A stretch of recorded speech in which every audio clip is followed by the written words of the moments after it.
ഹരേ രാമ രാമ രാമ ഹരേ ഹരേ. ജയ ശ്രീകൃഷ്ണ ചൈതന്യ പ്രഭു നിത്യാനന്ദ ശ്രീ അദ്വൈത ഗദാധര ശ്രീവാസാദി ഗൗര ഭക്തവൃന്ദ. ഹരേ കൃഷ്ണ ഹരേ കൃഷ്ണ ഹരേ ദൈവം കൃഷ്ണ ഹരേ കൃഷ്ണ ഹരേ രാമ ഹരേ രാമ രാമ ഹരേ രാമ രാമ ഹരേ ഹരേ രാമ ഹരേ രാമ കൃഷ്ണ രാമ ഹരേ കൃഷ്ണ കൃഷ്ണ ഹരേ ഹരേ കൃഷ്ണ ഹരേ ഹരേ കൃഷ്ണ ഹരേ കൃഷ്ണ കൃഷ്ണ രാമ ഹരേ ഹരേ രാമ രാമ രാമ രാമ ഹരേ ഹരേ രാമ ഹരേ രാമ ഹരേ രാമ കൃഷ്ണ ഹരേ ഹരേ കൃഷ്ണ ഹരേ കൃഷ്ണ കൃഷ്ണ കൃഷ്ണ ഹരേ ഹരേ കൃഷ്ണ ഹരേ കൃഷ്ണ കൃഷ്ണ ഹരേ ഹരേ രാമ ഹരേ ഹരേ രാമ രാമ രാമ ഹരേ രാമ രാമ ഹരേ രാമ ഹരേ രാമ ഹരേ ഹരേ കൃഷ്ണ ഹരേ ഹരേ കൃഷ്ണ കൃഷ്ണ ഹരേ കൃഷ്ണ കൃഷ്ണ കൃഷ്ണ കൃഷ്ണ ഹരേ കൃഷ്ണ ഹരേ ഹരേ ഹരേ രാമ ഹരേ ഹരേ രാമ രാമ രാമ ഹരേ രാമ രാമ ഹരേ രാമ ഹരേ രാമ ഹരേ ഹരേ കൃഷ്ണ ഹരേ ഹരേ കൃഷ്ണ കൃഷ്ണ ഹരേ കൃഷ്ണ കൃഷ്ണ കൃഷ്ണ കൃഷ്ണ ഹരേ ഹരേ കൃഷ്ണ. ഹരേ കൃഷ്ണ. ഓം നമോ ഭഗവതേ വാസുദേവായ. ഓം നമോ ഭഗവതേ വാസുദേവായ. ഓം നമോ ഭഗവതേ വാസുദേവായ. ഓം അജ്ഞാനതിമിരാന്തസ്യ ജ്ഞാനാഞ്ജനശലാകയ ചക്ഷുരുന്മീലിതം യേന തസ്മൈ ശ്രീ ഗുരവേ നമഃ. നമോ വിഷ്ണുപാദായ കൃഷ്ണപ്രേഷ്ഠായ ഭൂതലേ ശ്രീമതേ ഭക്തിവേദാന്ത സ്വാമിനിധി നാമിനെ. നമസ്തേ സാരസ്വതേ ദേവേ ഗൗരവാണി പ്രചാരിണേ നിർവിശേഷ ശൂന്യവാദി പാശ്ചാത്യദേശതാരിണേ. ജയ ശ്രീ കൃഷ്ണ ചൈതന്യ പ്രഭു നിത്യാനന്ദ ശ്രീ അദ്വൈത ഗദാധര ശ്രീവാസാദി ഗൗര ഭക്തവൃന്ദ. ഹരേ കൃഷ്ണ കൃഷ്ണ കൃഷ്ണ ഹരേ ഹരേ. ഹരേ രാമ രാമ രാമ ഹരേ ഹരേ. ഹരേ കൃഷ്ണ. നിഗമകൽപതരോർഗളിതം ഫലം സുഖമുഖാമൃതദ്രവ സംയുതം പിബത ഭാഗവതം രസമാലയം മുഹുരഹോ രസികാ ഭുവി ഭാവുകാഃ. നാരായണം നമസ്കൃത്യം നരം ചൈവ നരോത്തമം ദേവീം സരസ്വതീം വ്യാസം തതോ ജയമുദിരയേത്. നഷ്ടപ്രായേഷു ഭദ്രേഷു നിത്യം ഭാഗവത സേവയ ഭഗവതേ ഉത്തമ ശ്ലോകേ ഭക്തിർഭവതി നൈഷ്ടകീ. കൃഷ്ണായ വാസുദേവായ ദേവകീ നന്ദനായ ച നന്ദഗോപകുമാരായ ഗോവിന്ദായ നമോ നമഃ. ഹരേ കൃഷ്ണ കൃഷ്ണ കൃഷ്ണ ഹരേ ഹരേ. ഹരേ രാമ രാമ രാമ ഹരേ ഹരേ. ഹരേ കൃഷ്ണ. ശ്രീ ശ്രീ രാധാ ഗോവിന്ദ് ടെമ്പിൾ ഇസ്കോൺ മാംഗ്ലൂരിന്റെ ഭാഗവത ക്ലാസ്സിലേക്ക് എല്ലാവർക്കും സ്വാഗതം. ഹരേ കൃഷ്ണ. എല്ലാവർക്കും പ്രണാമം. ഹരേ കൃഷ്ണ മാതാജി പ്രണാമം ഹരേ കൃഷ്ണ. ഹരേ കൃഷ്ണ ഹരേ ഹരേ ഹരേ ഹരേ കൃഷ്ണ. എല്ലാവർക്കും പ്രണാമം. നമ്മള് ഒന്നാമത്തെ സ്കന്ധം 12ാമത്തെ അധ്യായം പരീക്ഷിത് മഹാരാജാവിന്റെ ജനനം. ഹരേ കൃഷ്ണ.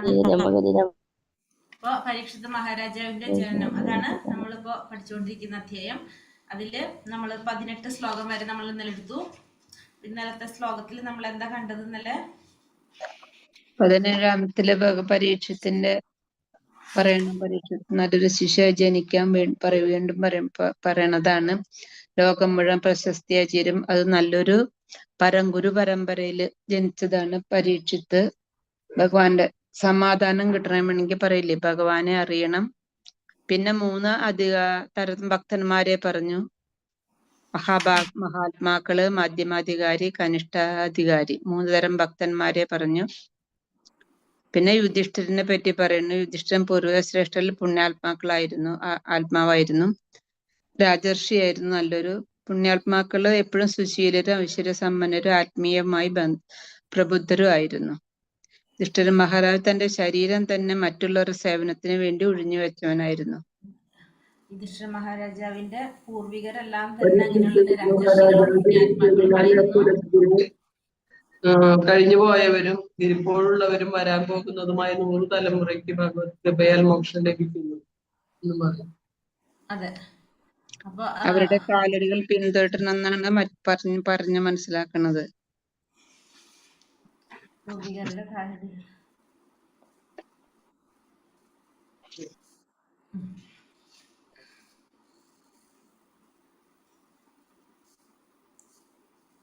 യുധിഷ്ഠിര മഹാരാജാവിന്റെ വംശത്തെ കുറിച്ചാണ് നമ്മൾ ഇന്നലെ കണ്ടത് അല്ലെ.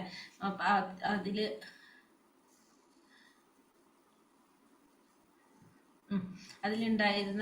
മുന്നുണ്ടായിരുന്നവരൊക്കെ എങ്ങനെയായിരുന്നു എന്നുള്ളതും നമുക്ക് മനസ്സിലായി. അപ്പൊ അതേപോലെ തന്നെയായിരുന്നു യുധിഷ്ഠിര മഹാരാജാവും. അപ്പോ ഇപ്പോ ജനിച്ച ശിശു അതേപോലെ തന്നെ ആയിരിക്കും എന്നാണ് ആര് പറഞ്ഞത്? ബ്രാഹ്മണര് പറഞ്ഞത്. ബ്രാഹ്മണര് പറയുന്നു വരുന്നുള്ളൂ അല്ലെ. രാജാവ് ചോദിക്കുകയായിരുന്നു, കുട്ടിയെ കുറിച്ച് ചോദിക്കുകയാണ് ചെയ്തത് അല്ലെ. ഹരേ കൃഷ്ണ. അടുത്ത ശ്ലോകം. ഓം നമോ ഭഗവതേ വാസുദേവായ.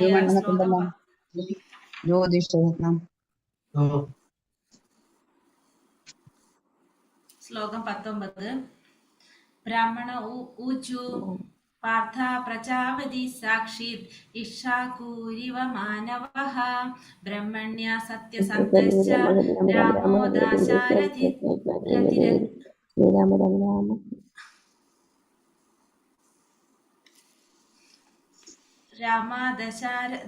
ദാശാരഥി യഥാ ബ്രാഹ്മണ ഊചു പാർത്ഥ പ്രജാപതി സാക്ഷീത് ഇക്ഷാകൂരിവ മാനവഃ ബ്രഹ്മണ്യ സത്യസന്ധശ്ച രാമോ ദാശാരഥി യഥാ. ചൊല്ലിക്കോളൂ. ഓം നമോ ഭഗവതേ വാസുദേവായ രമണ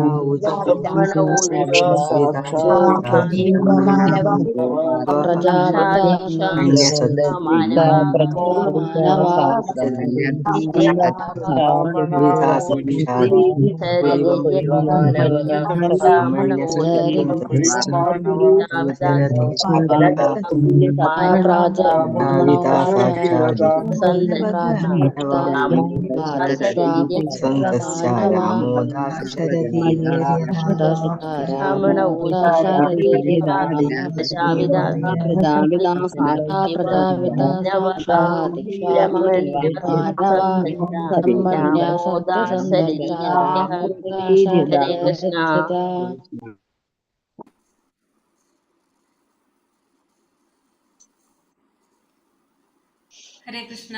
ബ്രാഹ്മണ ശ്രേഷ്ഠരായ ബ്രാഹ്മണർ ഊജു പറഞ്ഞു, പാർത്ഥ ഹേ പൃഥയുടെ പുത്ര, പ്രജ ജാതരായവർ, അവിത പരിപാലകൻ, സാക്ഷാത് നേരിട്ട്, ഇക്ഷാകു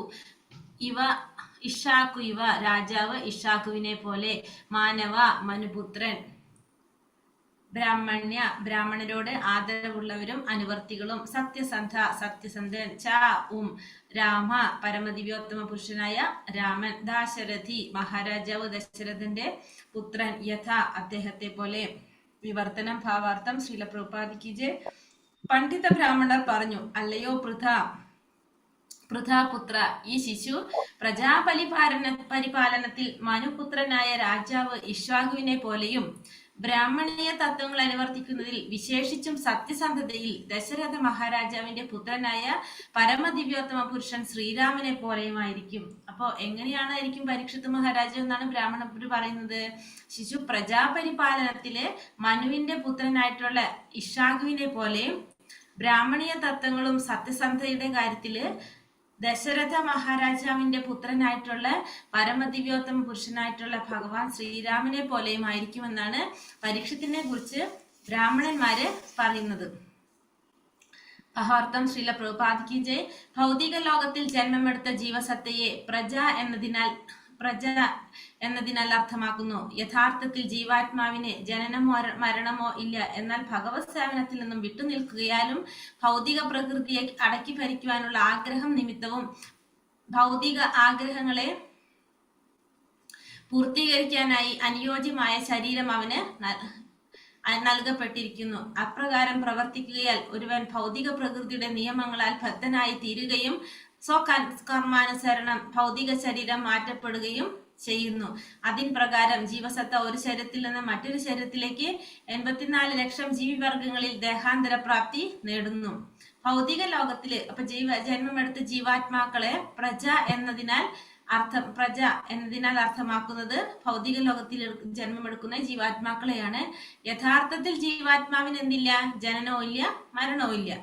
അജനാണ്, നിത്യനാണ്, ശാശ്വതനാണ്. നമ്മൾ പഠിച്ചതാണത്. എന്നാൽ ഭഗവത് സേവനത്തിൽ നിന്നും വിട്ടുനിൽക്കുന്നതിനാലും ഭൗതിക പ്രകൃതിയെ അടക്കി ഭരിക്കാനുള്ള ആഗ്രഹ നിമിത്തവും ഭൗതിക ആഗ്രഹങ്ങളെ പൂർത്തീകരിക്കാനായിട്ട് അനുയോജ്യമായ ഒരു ശരീരം അവന് നൽകപ്പെട്ടിരിക്കണം. അപ്പോൾ ഭഗവത് സേവനത്തിന് വിട്ടുനിൽക്കുന്നത് കൊണ്ടും പിന്നെ ഭൗതിക പ്രകൃതി അടക്കി ഭരിക്കാനുള്ള ആഗ്രഹ നിമിത്തവും ഭൗതിക ആഗ്രഹങ്ങളെ പൂർത്തീകരിക്കാൻ വേണ്ടിയിട്ട് അതിന് യോജിച്ച ഒരു ശരീരം നൽകുന്നു. അപ്രകാരം പ്രവർത്തിക്കുകയാൽ ഒരുവൻ ഭൗതിക പ്രകൃതിയുടെ നിയമങ്ങളാൽ ബദ്ധനായി തീരുകയും സ്വകർമാനുസാരണം ഭൗതിക ശരീരം മാറ്റപ്പെടുകയും ചെയ്യുന്നു. അപ്പൊ അപ്രകാരം പ്രവർത്തിക്കുന്നത് കൊണ്ട് ഭൗതിക പ്രകൃതിയുടെ നിയമങ്ങളാൽ ഈ ജീവാത്മാവ് ബദ്ധനായി തീരുകയും സ്വന്തം കർമ്മത്തിനനുസരിച്ച് ഈ ഭൗതിക ശരീരം മാറ്റപ്പെടുകയും ചെയ്തുകൊണ്ടിരിക്കും.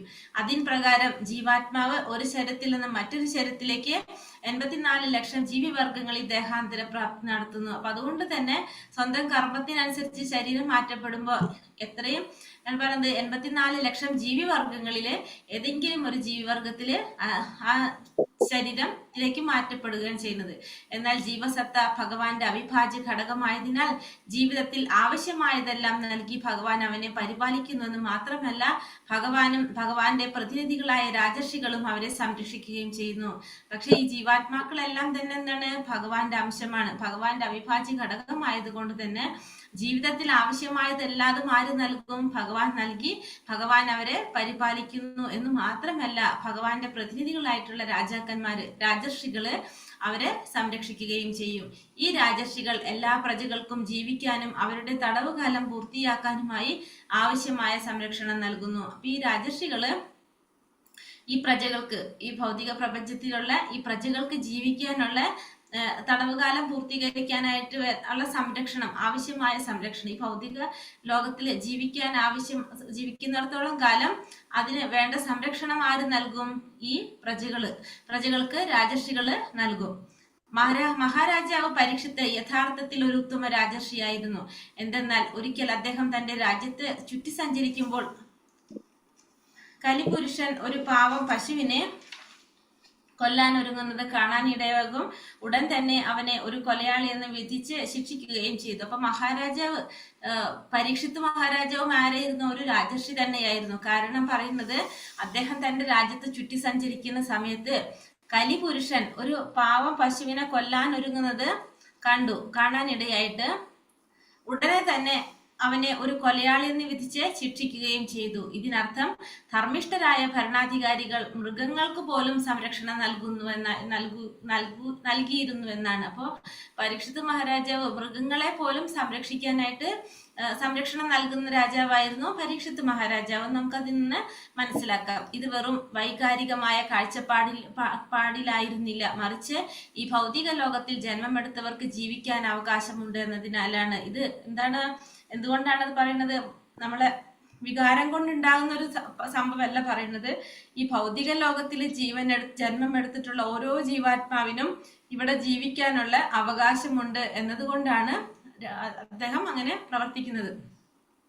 സൂര്യലോകത്തിലെ രാജാവ് മുതൽ താഴെ ഭൂലോകത്തിലെ രാജാവ് വരെ ധർമ്മിഷ്ഠരായ രാജാക്കന്മാരെല്ലാവരും തന്നെ വേദസാഹിത്യങ്ങളുടെ സ്വാധീനത്താൽ ഈ വിധത്തിൽ താല്പര്യരാണ്. അപ്പോ ഈ 7-14 ലോകത്തിലെ എല്ലാവരും, ഈ സൂര്യലോകത്തിലെ രാജാവ് മുതല് ഭൂലോകത്തിലെ രാജാവ് വരെ ധർമ്മിഷ്ഠരായ രാജാക്കന്മാരെല്ലാവരും തന്നെ എങ്ങനെയാണ്?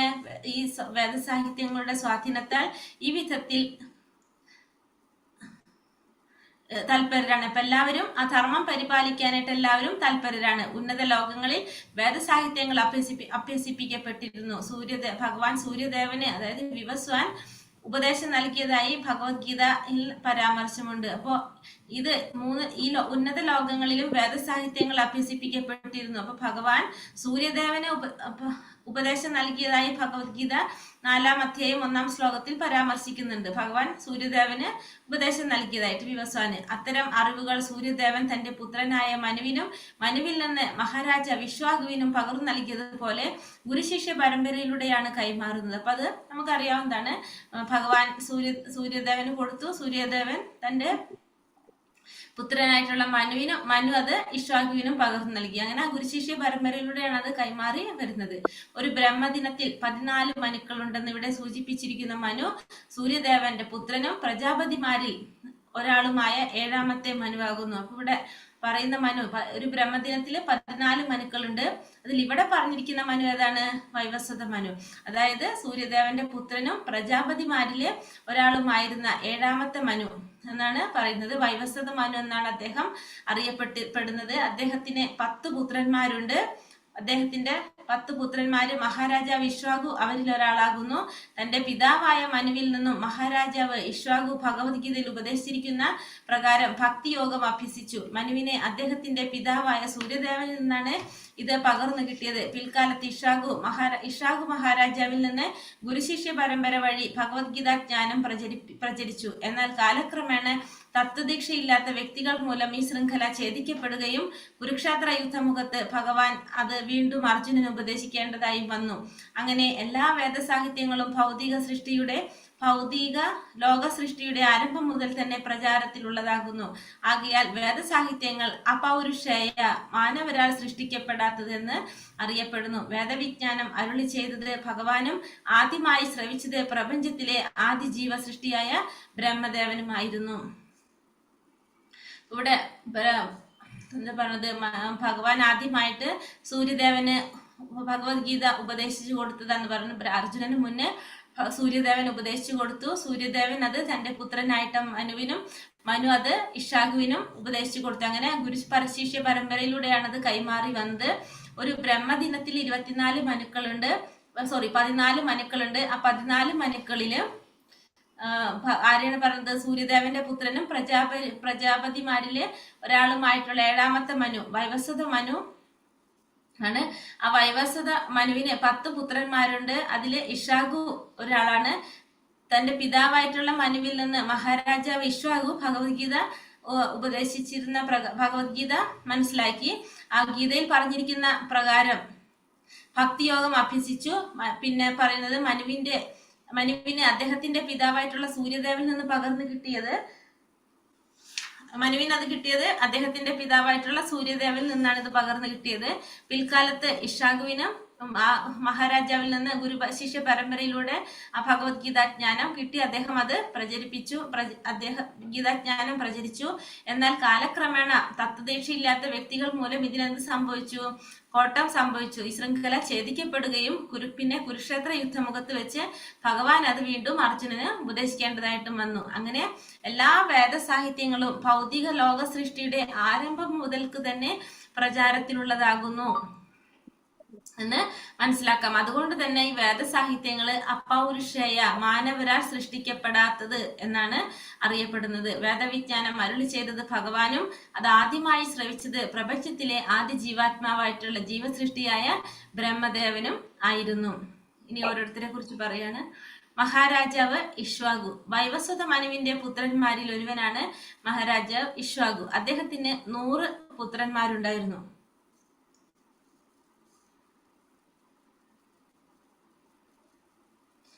അദ്ദേഹത്തിന് 100 പുത്രന്മാരുണ്ടായിരുന്നു.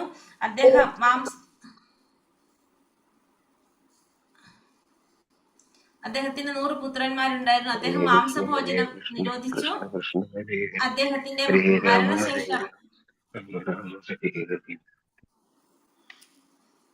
അദ്ദേഹത്തിന്റെ മരണശേഷം പുത്രനായ ശശാതൻ അടുത്ത രാജാവായി. അപ്പോ ആരെ പറഞ്ഞത്? മഹാരാജാവ് ഇഷ്വാകുവിനെ കുറിച്ച് പറയാണ്. അദ്ദേഹം വൈവസ്വ മനുവിന്റെ പുത്രന്മാരിൽ ഒരുവനാണ്. 100 പുത്രന്മാർ അദ്ദേഹത്തിനുണ്ടായിരുന്നു. മാംസഭോജനം നിരോധിച്ചു. അദ്ദേഹം മരണശേഷം അദ്ദേഹത്തിന്റെ പുത്രനായിട്ടുള്ള ശശാതനാണ് അടുത്ത രാജാവായത്. ഇനി മനു. ശ്രീകൃഷ്ണ ഭഗവാൻ ഭഗവത്ഗീതാജ്ഞാനം അർജുനൻ ഉപദേശിക്കുന്നതിന് വളരെ മുമ്പ് ആർക്കാണോ ഈ ജ്ഞാനം പകർന്നു നൽകിയത്, ആ സൂര്യദേവനായ വിവസ്വാന്റെ പുത്രനായ വൈവസ്വത മനു എന്ന നാമധേയത്തിൽ അറിയപ്പെടുന്ന ഇഷാകു രാജാവിന്റെ പിതാവായ 7ാമത്തെ മനുവാണ് ഈ ശ്ലോകത്തിൽ സൂചിപ്പിച്ചിരിക്കുന്ന മനു. മനുവിന്റെ പിന്തുടർച്ചക്കാരാണ് മനുഷ്യവർഗം. ഈ വൈവസ്വത മനുവിന് 10 പുത്രന്മാരുണ്ടായിരുന്നു. അവർ ഇഷ്വാകു, നഭകൻ, ദൃഷ്ടൻ, ശര്യാതി, നരിഷ്യന്തൻ, നാഭാഗൻ, ദിഷ്ടൻ, കരുഷൻ, പൃഷത്ര, വസുമാൻ എന്നിവരായിരുന്നു.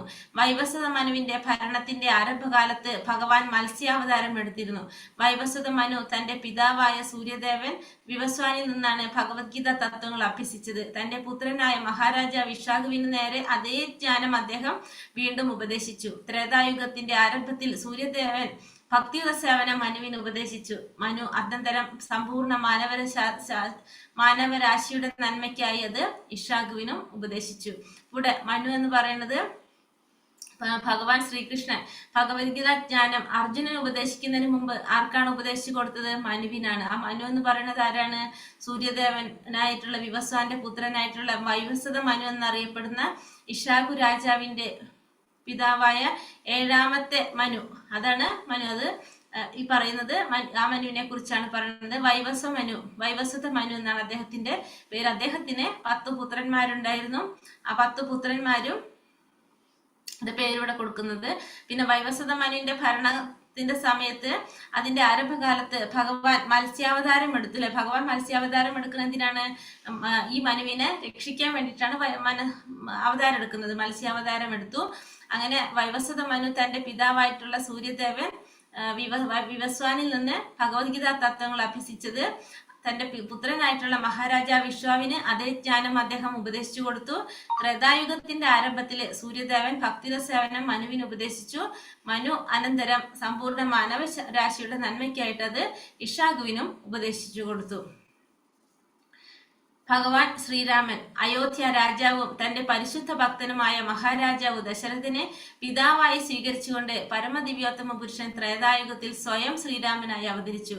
ഭഗവാൻ രാമൻ അദ്ദേഹത്തിന്റെ പൂർണ്ണാംശങ്ങളോട് കൂടിയാണ് അവതരിച്ചത്. പൂർണ്ണാംശങ്ങളെല്ലാം തന്നെ അദ്ദേഹത്തിന്റെ ഇളയ ഭ്രാതാക്കളായിട്ടാണ് പ്രത്യക്ഷപ്പെട്ടത്. ഒരു ചൈത്രമാസത്തിൽ ശുക്ലപക്ഷത്തിലെ നവമി ദിനത്തിൽ ഭഗവാൻ അവതരിച്ചു. പതിവ് പോലെ ധാർമ്മിക തത്വങ്ങൾ സ്ഥാപിക്കുന്നതിനും ഉപദ്രവകാരികളെ നശിപ്പിക്കുന്നതിനുമാണ് ഭഗവാൻ അവതരിച്ചത്. കൗമാരപ്രായത്തിൽ തന്നെ അദ്ദേഹം ഋഷിമാരുടെ ദിനചര്യകൾക്ക് വിഘ്നം വരുത്തിക്കൊണ്ടിരുന്ന മാരീചനെ പ്രഹരിച്ചും സുബാഹുവിനെയും ഒരു രാക്ഷസിയെയും വധിച്ചും വിശ്വാമിത്ര മഹർഷിയെ സഹായിച്ചു. സാമാന്യ ജനങ്ങളുടെ ക്ഷേമാർത്ഥം സഹകരിച്ചു പ്രവർത്തിക്കേണ്ടവരാണ് ബ്രാഹ്മണരും ക്ഷത്രിയരും. പരിപൂർണരായ ജ്ഞാനത്താൽ ജനങ്ങളെ പ്രബുദ്ധരാക്കാൻ ബ്രാഹ്മണ ഋഷിമാർ യത്നിക്കുന്നു. ക്ഷത്രിയരാകട്ടെ അവരെ സംരക്ഷിക്കേണ്ടതാണ്. അപ്പൊ ഭഗവാൻ ശ്രീരാമനെ കുറിച്ചാണ് പറയുന്നത്.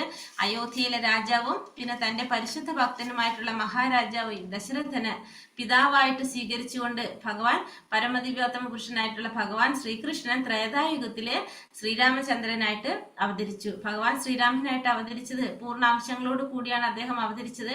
അദ്ദേഹത്തിന്റെ ഒപ്പം അദ്ദേഹത്തിന്റെ ഇളയ ഭ്രാതാക്കളായിട്ട് ബാക്കി ഭഗവാന്റെ അംശങ്ങളെല്ലാം പ്രത്യക്ഷപ്പെട്ടു. ഒരു ചൈത്രമാസത്തിലെ ശുക്ലപക്ഷത്തിലെ നവമി ദിനത്തിൽ ഭഗവാൻ അവതരിച്ചത്.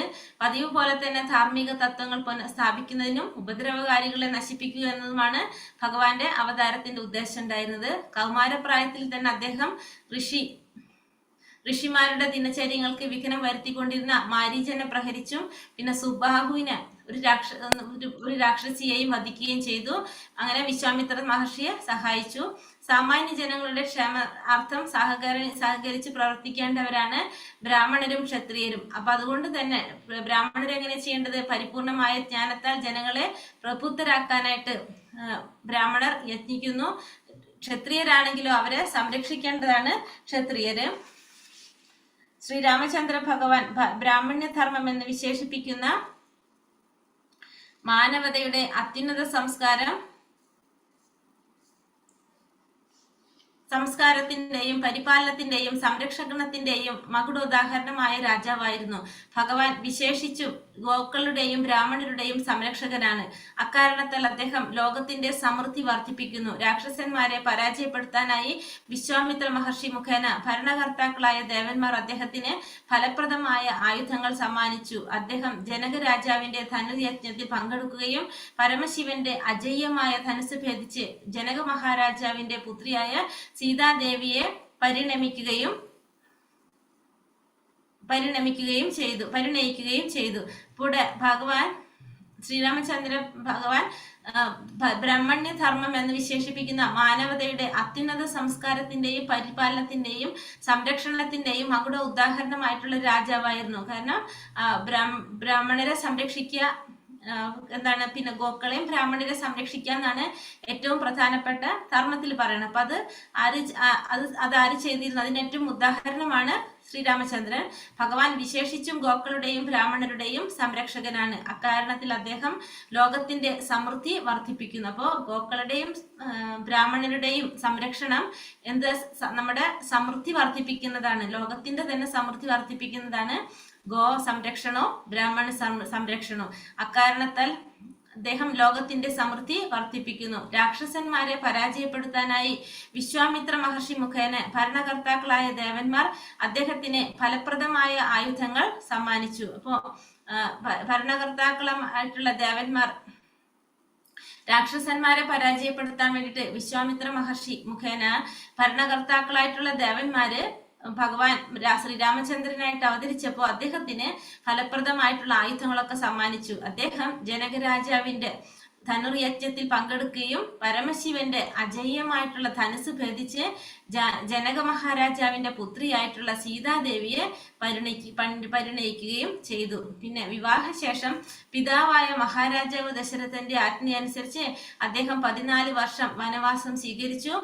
ദേവന്മാരെ ഭരണത്തിൽ സഹായിക്കാനായി അദ്ദേഹം 14,000 രാക്ഷസന്മാരെ വധിച്ചു. രാക്ഷസന്മാരുടെ ഗൂഢാലോചനയാൽ അദ്ദേഹത്തിന്റെ പത്നി സീതാദേവി രാവണനാൽ അപഹരിക്കപ്പെട്ടു. ഭഗവാൻ സുഗ്രീവനുമായി മൈത്രിയിലാവുകയും സുഗ്രീവ സഹോദരനായ ബാലിയെ വധിക്കുവാൻ സുഗ്രീവനെ സഹായിക്കുകയും ചെയ്തു. അപ്രകാരം ഭഗവാൻ ശ്രീരാമന്റെ സഹായത്താൽ സുഗ്രീവൻ വാനര രാജാവായി തീർന്നു.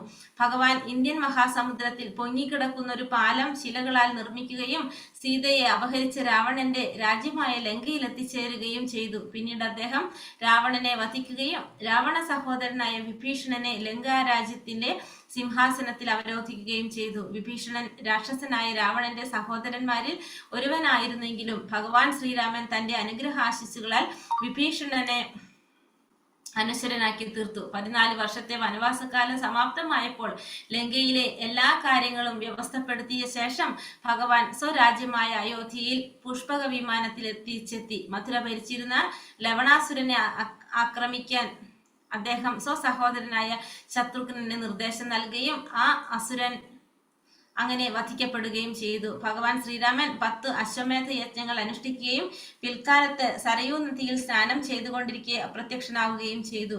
ശ്രീരാമചന്ദ്ര ഭഗവാന്റെ ഈ ലോകത്തിലെ ലീലകളുടെ ചരിത്രമാണ് മഹാ ഇതിഹാസികാവ്യമായിട്ടുള്ള രാമായണം. ആധികാരിക രാമായണ രചയിതാവ് മഹാകവി വാൽമീകിയാകുന്നു. ഇവിടെ എന്ന് പറഞ്ഞത് വിവാഹത്തിന് ശേഷം അങ്ങനെ ശ്രീ സീതാദേവി വിവാഹം കഴിച്ചു. വിവാഹത്തിന് ശേഷം പിതാവായിട്ടുള്ള മഹാരാജാവ് ദശരഥന്റെ ആജ്ഞയനുസരിച്ച് അദ്ദേഹം 14 വർഷം വനവാസം സ്വീകരിച്ചു. ദേവന്മാരെ ഭരണത്തിൽ സഹായിക്കാനായിട്ട് അദ്ദേഹം 14,000 രാക്ഷസന്മാരെ വധിച്ചു. രാക്ഷസന്മാരുടെ ഗൂഢാലോചനയുടെ ഭാഗമായിട്ട് അദ്ദേഹത്തിന്റെ പത്നിയായിട്ടുള്ള സീതാദേവി രാവണനാൽ അപഹരിക്കപ്പെടുകയും പിന്നീട് ഭഗവാൻ സുഗ്രീവനുമായിട്ട് മൈത്രിയിലാവുകയും സുഗ്രീവന്റെ സഹോദരനായിട്ടുള്ള ബാലിയെ വധിക്കാൻ സുഗ്രീവനെ സഹായിക്കുകയും ചെയ്തു. അപ്രകാരം ഭഗവാൻ ശ്രീരാമന്റെ സഹായത്താൽ സുഗ്രീവൻ വാനര രാജാവായി തീർന്നു. പിന്നീട് ഇന്ത്യൻ മഹാസമുദ്രത്തിലെ പൊങ്ങിക്കിടക്കുന്ന ഒരു പാലം ശിലകളാൽ നിർമ്മിക്കാനും സീതയെ അപഹരിച്ച് രാവണന്റെ രാജ്യമായിട്ടുള്ള ലങ്കയിൽ എത്തിച്ചേരാനും ഭഗവാന് സാധിച്ചു. പിന്നീട് അദ്ദേഹം രാവണനെ വധിക്കുകയും രാവണന്റെ സഹോദരനായിട്ടുള്ള വിഭീഷണനെ ലങ്കാരാജ്യത്തിന്റെ സിംഹാസനത്തിൽ അവരോധിക്കുകയും ചെയ്തു. അവിടെ രാജാവായിട്ട് ആരെ വാഴിച്ചു? വിഭീഷണനെ വാഴിച്ചു. വിഭീഷണൻ രാക്ഷസനായ രാവണന്റെ സഹോദരന്മാരിൽ ഒരുവനായിരുന്നെങ്കിലും ഭഗവാൻ ശ്രീരാമൻ തന്റെ അനുഗ്രഹാശിസുകൾ കൊണ്ട് വിഭീഷണനെ അനശ്വരനാക്കി തീർത്തു. 14 വർഷത്തെ വനവാസകാലം അവസാനിച്ചപ്പോൾ ലങ്കയിൽ എല്ലാ കാര്യങ്ങളും വ്യവസ്ഥപ്പെടുത്തിയതിനു ശേഷം ഭഗവാൻ സ്വന്തം രാജ്യമായിട്ടുള്ള അയോധ്യയിലേക്ക് പുഷ്പക വിമാനത്തിൽ തിരിച്ചെത്തി. അതിനുശേഷം സഹോദരനായിട്ടുള്ള ശത്രുഘ്നന് നിർദ്ദേശം നൽകാണ് മഥുര ഭരിച്ചിരുന്ന ലവണാസുരനെ ആക്രമിക്കാനായിട്ട്. അങ്ങനെ ആസുരൻ വധിക്കപ്പെടുകയും ചെയ്തു. പിന്നെ ഭഗവാൻ ശ്രീരാമൻ 10 അശ്വമേധ യജ്ഞങ്ങൾ അനുഷ്ഠിക്കുകയും പിൽക്കാലത്ത് സരയൂ നദിയില് സ്നാനം ചെയ്തുകൊണ്ടിരുന്ന സമയത്ത് അദ്ദേഹം അപ്രത്യക്ഷനാവുകയും ചെയ്തു. ശ്രീരാമചന്ദ്ര ഭഗവാന്റെ ഈ ലോകത്തിലെ ലീലകളുടെ ചരിത്രമാണ് മഹാ ഇതിഹാസമായിട്ടുള്ള രാമായണം. ആധികാരിക രാമായണ രചയിതാവ് വാൽമീകി മഹർഷി എന്നും ആയിരുന്നു. ശ്ലോകം 20.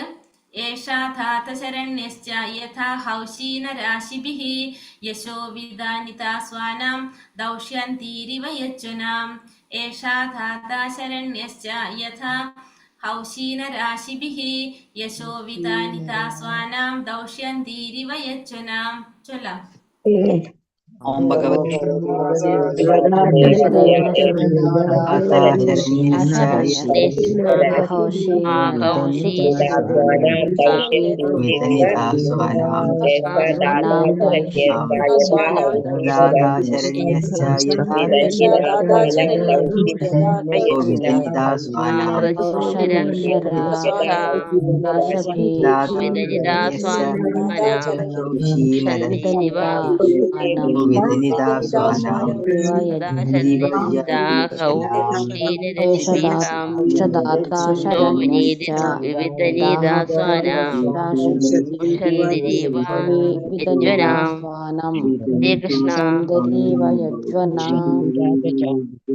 ഹരേ കൃഷ്ണ. ഈ ശിശു ദാനം നൽകുന്നവൻ, ശരണ്യ അഭയം പ്രാപിച്ചവരുടെ സംരക്ഷകൻ, യഥാ പോലെ, ഹി നിശ്ചയമായും, ഉശീനര എന്ന നാമത്തിൽ അറിയപ്പെടുന്ന രാജ്യം, ശിബി യശസ്, വിതനിത പ്രസരിപ്പിക്കുന്നവൻ, സ്വാന ബന്ധുജനങ്ങളുടെ, ദൗഷ്യന്തി ഇവ ദുഷ്യന്തപുത്രനായ ദുഷ്യന്തപുത്രനായ ഭരതനെ പോലെ, യജ്വാന നിരവധി യജ്ഞങ്ങൾ അനുഷ്ഠിച്ചവരുടെ. വിവർത്തനം ഭാവാർത്ഥം. ശ്രീല പ്രഭുപാദി കി ജയ്.